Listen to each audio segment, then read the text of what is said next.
It is an event commemorating the 4th anniversary of the Disability Act with the theme 2023 General Elections and Beyond, Creating the Future we Desire for Citizens with Disabilities.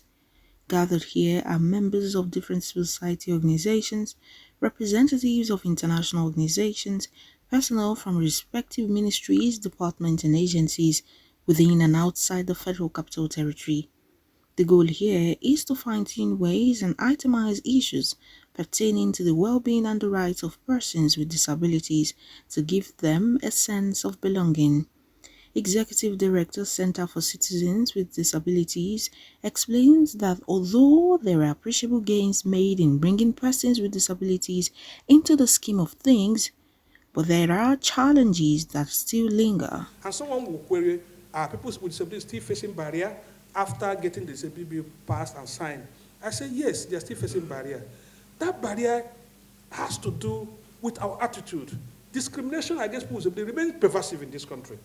A research we conducted last year shows that ministries, departments, and agencies still stigmatize, discriminate, and exclude people with disabilities in their program activities.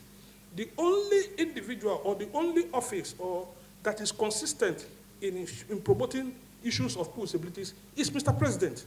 National Program Manager, Rule of Law and Anti-Corruption Program, in his address charged persons with disabilities not to give up in their quest for justice, fairness, and equality. These rights, even in the Constitution, have been there since our independence, and we are still going back and forth trying to ensure that these are enforced.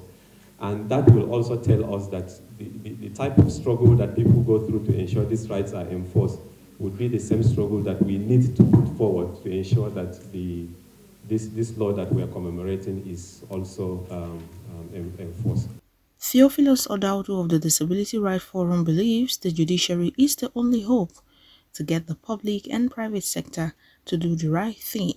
Just to let us know that we should all be prepared, because if we want to enforce that act, we should be prepared to litigate. And we need to get our courts to make pronouncements on the content of this law sooner or later. And that is where all of us, persons with disabilities and activists, who feel that our rights under the law have been violated in one way or the other, need to step up our game. We all know that the elections are around the corner, and persons with disabilities are major stakeholders in this process. We are making progress in terms of people with participation in the electoral process. Early last year, we secured a new electoral act, which provides in section 54 that INEC will take measure to ensure inclusion of people with disabilities. We expect that INEC will implement to the letter the provisions of that sections of the act.